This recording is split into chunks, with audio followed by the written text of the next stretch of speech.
తెలంగాణ జాగృతి అధ్యక్షురాలు కవితకు సిబిఐ మరోసారి నోటీస్ ఇచ్చారు. ఈ నెల 16వ తారీఖున ఢిల్లీలోని హైకోర్టులో హాజరు కావాలని చెప్పేసి కూడా నోటీసులో పేర్కొన్నారు సిబిఐ అధికారులు. అయితే గతంలో కూడా ఎట్లాంటి లిక్కర్ కేసులు ఎట్లాంటి ఆధారాలు లేవని చెప్పేసి కూడా రాస్ అవెన్యూ కోర్టు కూడా క్లీన్ చిట్ ఇచ్చింది. దాంట్లో కవితతో పాటుగా ఢిల్లీ సీఎం, మాజీ సీఎం కేజ్రీవాల్, అట్లాగే మనీష్ సిసోడియా ఎవరైతే ఉన్నారో వాళ్ళందరికీ కూడా లిక్కర్ స్కామ్లో సరైన ఆధారాలు సమర్పించలేదు కాబట్టి వీళ్ళపైన ఎట్లాంటి ఆరోపణలు రుజువు కాలేదని చెప్పేసి కూడా రాస్ అవెన్యూ కోర్టు కూడా క్లీన్ చిట్ ఇచ్చిన నేపథ్యంలో సిబిఐ అధికారులు మరోసారి ఢిల్లీలోని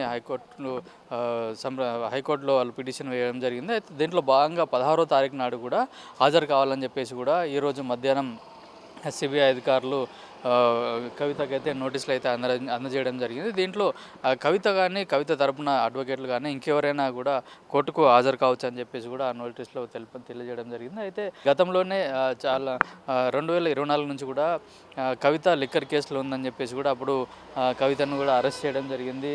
దాదాపు 6 నెలలుగా జైలు శిక్షను కూడా అనుభవించడం జరిగింది. అయితే దాంట్లో భాగంగా మొన్న ఫిబ్రవరి నెల ఎండింగ్లో కూడా రాస్ అవెన్యూ కోర్టుకు ఒక తీర్పు అయితే ఇచ్చింది. లిక్కర్ కేసులో కూడా వీళ్ళందరిపైన ఎట్లాంటి అభియోగాలు నమోదు కాలేదు, వాళ్ళపైన లిక్కర్ స్కామ్ జరిగింది అన్నట్టుగా సరైన ఆధారాలను సమర్పించడంలో సిబిఐ అధికారులు కూడా ఫెయిల్ అయ్యారని చెప్పేసి కూడా కవితతో పాటు చాలా కవితతో పాటు వేరే వాళ్ళకు ఎవరైతే వాళ్ళపైన మనీష్ సిసోడియా అట్లాగే కేజ్రీవాల్ పైన కూడా కేసులు నమోదు చేశారో వాళ్ళన్నిటిపైన కూడా వీళ్ళందరూ నిర్దోషులని కూడా చెప్పేసి కూడా రాస్ అవెన్యూ కోర్టు తీర్పునిచ్చిన నేపథ్యంలో వీళ్ళు సిబిఐ వాళ్ళు మరోసారి కోర్టుకు వెళ్ళడంతో 16వ తారీఖు నాడు కూడా హాజరు కావాలని చెప్పడం జరిగింది. అయితే దీనిపైన కూడా కవిత నేను తన లీగల్ టీంతో కూడా చర్చిస్తాను, దీనిపైన అంటే హాజరు కావడానికి లీగల్ టీం వాళ్ళతో చర్చించిన తర్వాతనే మిగతా విషయాలు చెప్తానని చెప్పేసి కూడా కవిత ట్విట్టర్ ఎక్స్లో పోస్ట్ చేయడం జరిగింది. అయితే గతంలో కూడా తీర్పు నిర్దోషిగా విడుదల అవుతానని చెప్పేసి కూడా నేను కడిగిన ముత్యంలాగా బయటకు వస్తాను, నేను ఏ తప్పు చేయలేదని చెప్పేసి కూడా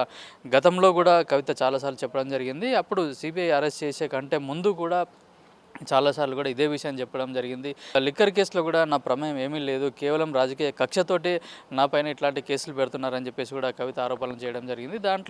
దానికి అనుగుణంగానే గత నెలలో ఫిబ్రవరి 28వ తారీఖున కూడా రాస్ అవెన్యూ కోర్టు కూడా ఎట్లాంటి ఆధారాలు సమర్పించలేదు, ఇవన్నీ ఫాల్స్ ఆధారాలు ఉన్నాయని చెప్పేసి, బలమైన ఆధారాలు లేవని చెప్పేసి కూడా క్లీన్ చిట్ ఇవ్వడం జరిగింది. దీనిపైన అయితే 16వ తారీఖు నాడు కూడా కవిత హాజరవుతారా కారా అనేది, అంటే కవిత తరపున కూడా ఆమె అడ్వకేట్లు కానీ ఇంకెవరైనా కూడా హాజరవుతారా అనేది కూడా త్వరలోనే చెప్తానని చెప్పేసి కూడా సిబిఐ అధికారులకు తెలియజేయడం జరిగింది. అయితే సిబిఐ అధికారుల బృందం ఈరోజు మధ్యాహ్నం కవిత ఇంటికి చేరుకొని స్వయంగా నోటీసులు కూడా అందజేసినట్టుగా మనకు తెలుస్తుంది.